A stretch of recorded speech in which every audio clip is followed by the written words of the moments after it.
morning, everyone. I'm here with Molly Parsons this morning, and we're talking about education. Good morning, Molly. Good morning, Laura. Thanks for having me. Thanks for joining me. So, just so y'all know, at NMPBS, we've been turning our Our Land segments into educational lesson plans for middle school students. And Molly is the brains behind all of that. She's the one who turns our content into something that makes sense for teachers and students. We've got 2 lesson plans out there so far. Can you tell people what those are and how they might find them? Yeah, absolutely. For those of you that are not familiar with it, there's an incredible resource online called PBS Learning Media. And this is a place where teachers can go and download lesson plans and student materials that then match up with videos that have been created by various PBS related organizations around the country. But this is a really special one that's really focused on New Mexico. So if you go to pbslearningmedia.org and then search for Our Land, you'll pull up a series of different lessons. The most recent one that we posted is 3 different lessons on the impact of wildfires on forests, which is, as we all know, a really relevant topic right now. And we'll put the links in comments to that, to both those lesson plans so people can find them. I'm curious, there's all sorts of age ranges. Why did you decide to focus on middle school students for these lesson plans? Yeah, so it was something that after conversation with Laurel, who's also at New Mexico PBS, there's sometimes a lack of resources for middle school students. And so these are issues that are relevant, that students can see and touch and relate to.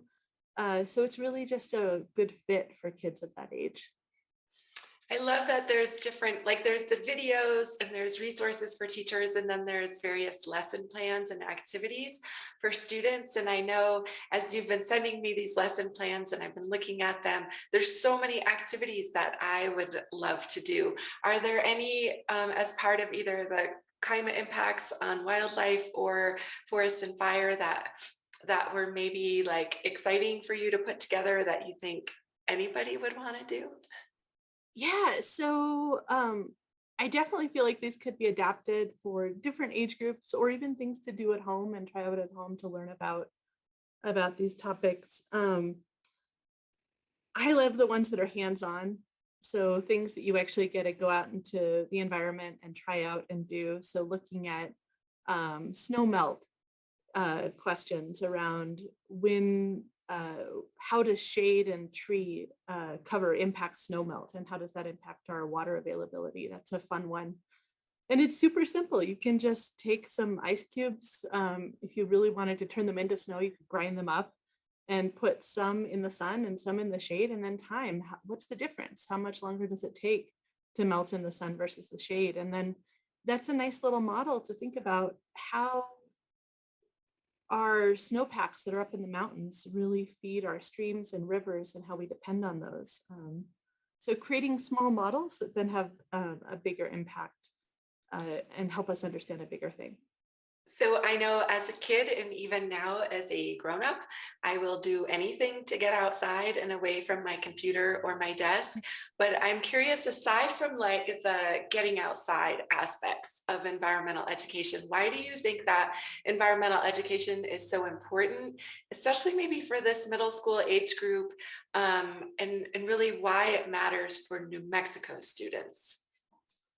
Yeah, middle school kids tend to be really concerned about justice. They care a lot about what's fair and unfair.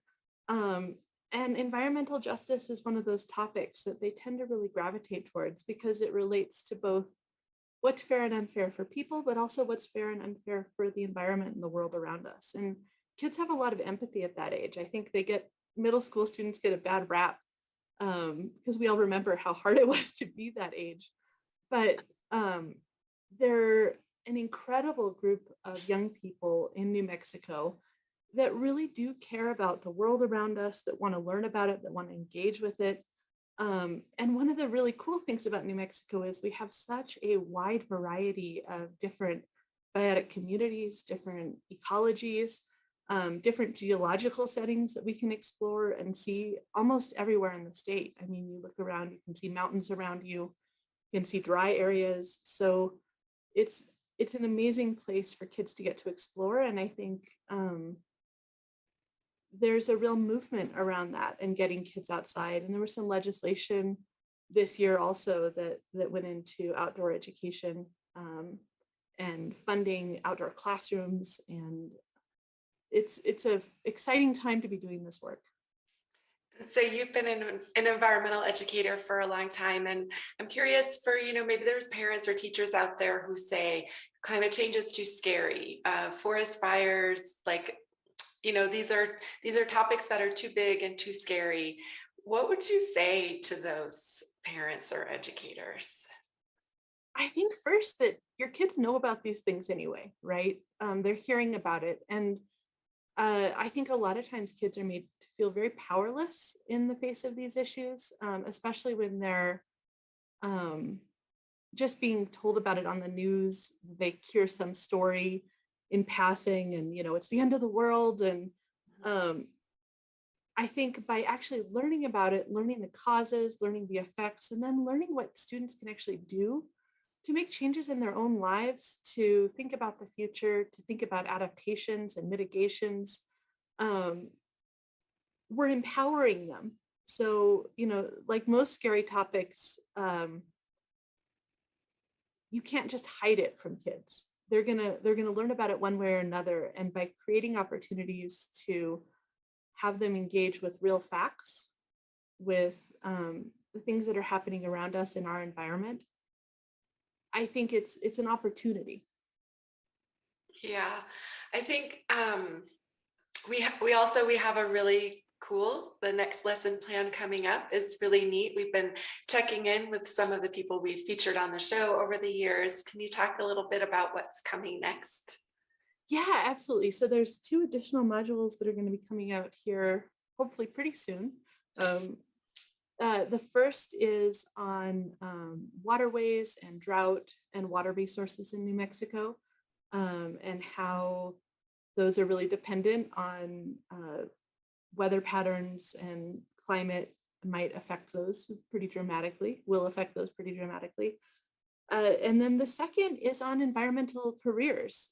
So careers that students could potentially follow and participate in and make that difference. So as we're thinking about, positive ways that kids can think about the environment around them, there's ways that they can make a difference in the long term, and helping them visualize what they would need to do to have different careers. So all kinds of incredible individuals who are doing things like forestry or entomology, or I'm trying to think of politics, activism.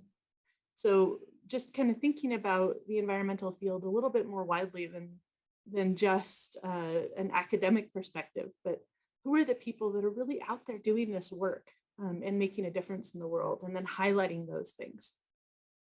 Yeah, I love our show for that very reason, as we get to meet and get to know all of these people around New Mexico who are doing these really cool things. Um, I also just want to mention that grown-ups should definitely use this. I know that I have a high school student, and I hear her and her friends through elementary school, middle school, high school, talking about climate change, talking about these issues. They understand what's happening. Like you said, Molly, they know these things are happening in the world. And I sometimes wish that more adults would dive into the science, be willing to be open-minded and learn new things. So we're going to have those links for the lesson plans in the comments. I would love for anybody, whether you're a student or a teacher, to open those up and try out some of those lesson plans. Molly, I can't wait to see what you come up with next. You have been a dream to work with. I love seeing these plans that you share, and I think it's really cool to be able to work with you on this.